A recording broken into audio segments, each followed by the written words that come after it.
অনেক কষ্ট করে জায়গাখানি বাঁধছিলাম। তো জায়গাটা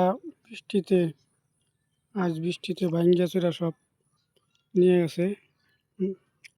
বৃষ্টির পানি এখানে জমা হয়েছিল, জমা হতে পানি এখানে বেড়া একবারে বাই করে নিয়ে গেছে। পাশ দিয়ে পানি বেড়ানি রাস্তায় দিকে আসছিল, তারপরও এনতে পানি বেরিয়ে হারা নেই, তার জন্য এনদে ভাঙ্গা চুরা নিয়ে বেরিয়ে গেছে। এখন আর কিছু করার নেই, যা হবার তা তো হয়ে গেছে। ফির নতুন করে বাঁধতে হবে, নতুন করে বাঁধন নেবো। বাঁধার ছাড়া তার উপায় নাই, এখন আর লস হইলেও আর উপায় নাই। এখন কী করা যাব? আর এইদিকে ভাঙছে তিরপল দিয়ে ঢেকে দিছি আইলে, যাতে বৃষ্টির বাড়িটা যাতে না ভাঙে। ওদিকে তিরপল দিয়ে পুরা ঢেকে দিছি, যাতে আর নষ্ট না হয় ভেঙে ছেড়ে। ডিগিটা অনেক বড় ডিগি, অনেক মাছ ছাড়া হয়েছে ডিগিতে। অনেক সমস্যা প্রবলেম হইতেছে ডিগিতে মাছ রাখা, বহুত রিক্স হয়ে গেছে। কারণ জায়গা জায়গা ভাঙা শুরু হয়ে গেছে। কারণ এখান দিয়ে কালো পানি রাস্তা যাওয়া আসা করার জন্য এখান দিয়ে আছে, এই ধারে ভাঙ্গা চড়ে নিয়ে যায় আলগিনে পুরা রিক্স হয়ে গেছে রাখা।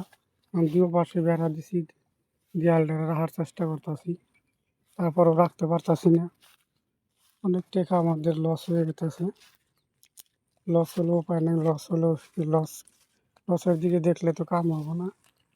কারণ একদিন লস হবে, একদিন লাভ হবে। ব্যবসার মধ্যে লাভ লস হবে। কারণ লস দিকে ব্যবসা ছেড়ে দেওয়া যাবে না। ব্যবসা ধরে থাকতে হবে, টিকে থাকতে হলে ব্যবসা ধরে রাখতে হবে। ব্যবসা ধরে রাখলে নিশ্চয় ফল পাওয়া যাবে। এই ডিগ্রিতে আমরা অনেক টাকা ইনভেস্ট করছি। এখন দেখা যায় আল্লাহ কী করে। আল্লাহর উপরে ভরসা রাখলে, বিশ্বাস থাকলে, আল্লাহর উপরে ভরসা থাকলে তবে আল্লাহ নিশ্চয়ই ফল দেবে। কারণ আমরা তো মাত্র একজন উসিলা, আল্লাহ দেওয়া না মালিকগুলো আল্লাহ দিলে এর মধ্যে অনেক দিতে পারে। তাই কোনো সময় ঘাবড়ানো যাবে না, ডরানো যাবে না, ভয় খাওয়া যাবে না। মানব জীবনে অনেক কিছুই হয়, অনেকই রিস্ক নিতে হয়। এই যে ঘরটা দেখতে পাচ্ছেন, এই ঘরে আমরা থাকি। এখানে ঘর তোলা হয়েছে ডিগিতে দেওয়ার জন্য। চালের মধ্যে সোলার দেখতে পাচ্ছেন, 3টি সোলার রিং আছে, কারেন্ট আছে, ইনভার্টার আছে, ব্যাটারি আছে, সব কিছু আছে। আমরা এখানেই থাকি ডিগিতে আদার পানি দেওয়ার জন্য, দেখশন করার জন্য। তো আপনারা ভালো থাকুন, সুস্থ থাকুন। আপনারা আমাকে সাপোর্ট করেন, আমার পাশে থাকেন।